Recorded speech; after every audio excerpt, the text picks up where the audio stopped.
Comme nous l'avons dit, c'est un exercice de communication. De tout homme politique, da nga war am fit pour exercer, c'est-à-dire au plan communicationnel. Et peut-être que je saluer aussi, moi que Bougane l'a même précisé dans son intervention, il n'y a pas eu de briefing par rapport à ça. C'est-à-dire vraiment, c'était free.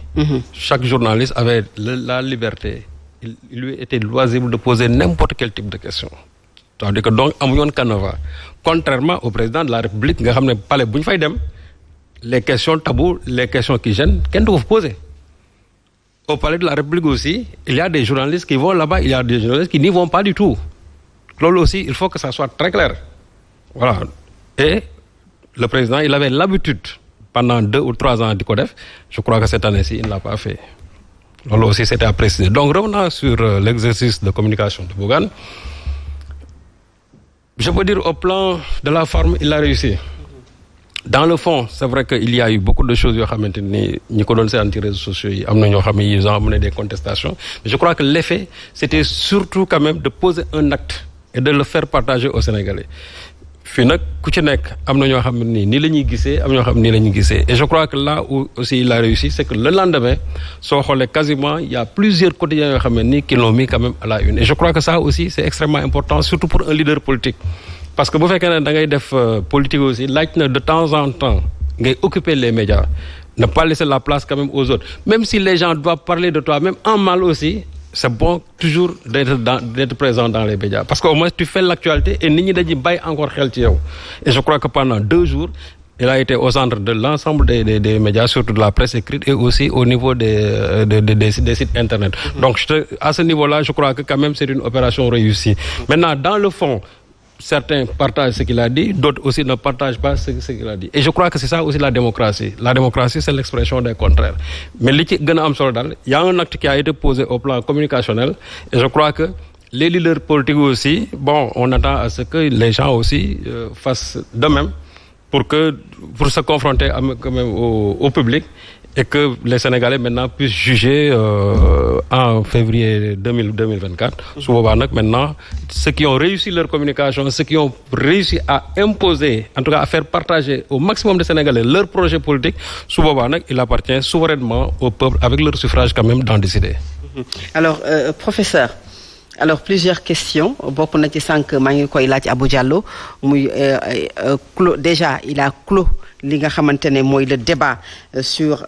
les audios yi nga xamné Adji Sarr doon nako wax il est également ñëwaat na ci la 3e candidature ak sortie bu mu japp né Ismaïla Madior Fall ak Macky Sall li nga xamné mom lañu def ci doowu sénégalais yi terre bi wax na ko rapport Cour des comptes lolu yépp déglu nga ko sétane nga ko ban jangat nga ci am. Abdou, mais comme la communication, c'est avant tout une question d'oreille et que l'oreille, elle est forcément sélective. Vous connaissez la communication, non? Je crois que communication Bougane et professeur Bougane parce que vous avez vu Bigam, tableau, voilà, un professeur qui a démontré, il y a un def. Man, li nga xamné mom la mësa retenir ci Bougane jour bi ñu ñëkke tok man ak mom wax moy le fait que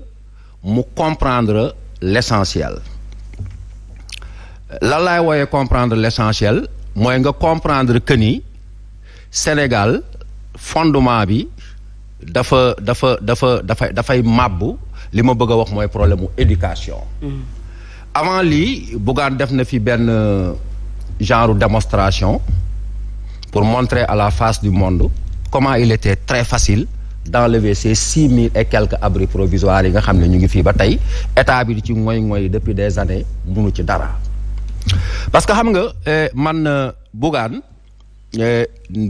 bokkuma gëm sa bop c'est vrai mais Bougane nga bëgg ko wala nga bañ ko amna ñaar yo xamné ni il faut nga reconnaître ko moy d'abord c'est un homme très courageux à 2 points de vue nak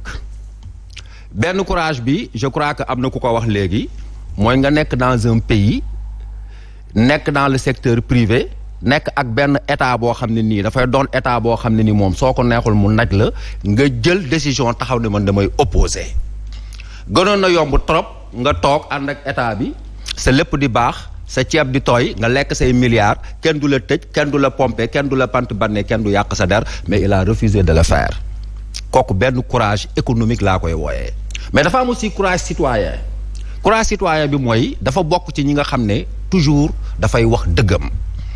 beneen bi mooy man quand j'écoute Bougane Bougane Gueye Dany est quelqu'un qui est très passionné du Sénégal c'est l'un qui explique l'autre d'ailleurs passion Sénégal ak li béykat yi di dund ak li enseignants yi di dund ak li jeunes yi di dund ak ni ñuy pasaree réew mi mu mel ni Mamadou Dia lam doon wax Mamadou Dia dafa wax mu ne mën na baal Senghor li ko Senghor def lépp parce que moom ba tey am na cofeel ci Senghor xoolal grand homme boobu rek Sénégal am nañ ay valeur mais duñu leen xool nit jàpp la tëj la fukki at ak ñaar nga génn am nga ci moom ba tey cofeel mais nee na li mu mënta baal Senghor mooy lu mu retardeel Sénégal que dans les années 2000 Sénégal waroon na toll foo xam ne nii kenn waxatu ko donc man éducation bi laa koy wax. te xam nga lu tax dañu nekk ci école de Jules Ferry moom dénoncé na ko ñëpp xam nañ ko muy doon école franc-maçon boo xam ne nii ay liñ ciy jàngale ay jàngale ñeneen la rek du presque suñu école. gis nga loolu dafay indi violence yi nga xam ne nii ñu ngi koy seetlu ci école bi temps yi benn prof bu ñu rey benn élève bu xeelu profam ñu dàq ko benn élève bu ñëw menacé profam loolu lépp lan moo ko waral xam nga lan moo ko waral parce que gis nga nit ki li nga koy jàngal ak li nga koy defal su ko buggul gisatu ci njëriñam ki ko koy jàngal du ko mun a respecter je veux parler des programmes non seulement comme ni ñu koy waxee toujours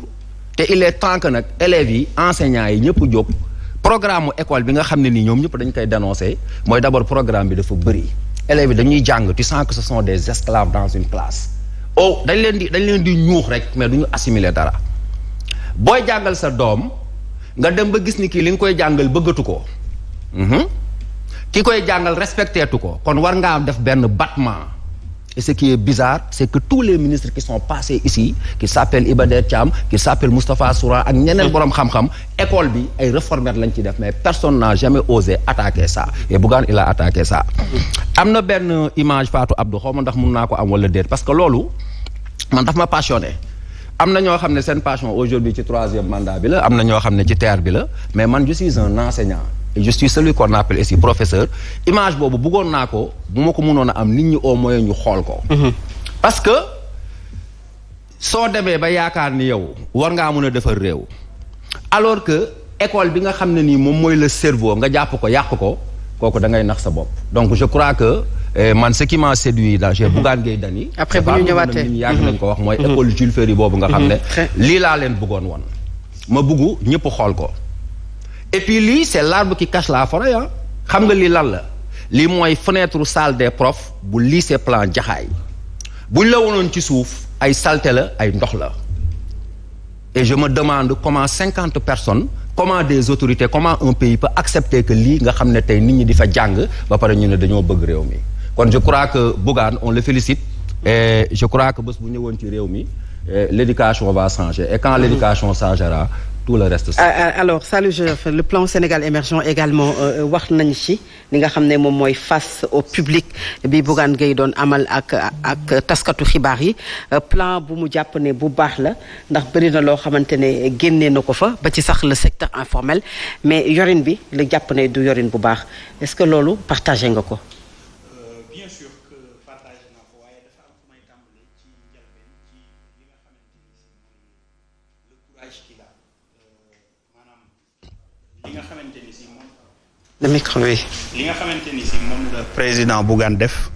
muy demander courage bu bari muy demander courage bu baree bari parce que tey jii nii ce n'est pas facile ci Sénégal nga dem ni da ngay politique nga dajale journalistes yu bari. taxaw di recevoir xeetu question bu ne bu ñu la mës a tudd rek wala lu la mës a wax rek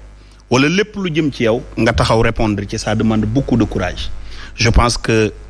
président Macky Sall ak ñeneen ñu bari ci wàllu politique war nañ mën di defal nii Sénégal ngir taskatu xibaar yi gën di dundal di am contenu waaye it seen askan di gën a am xam-xam ci ñi nga xamante ni ñoom lañ am comme leader parce que tey def bi mu ko def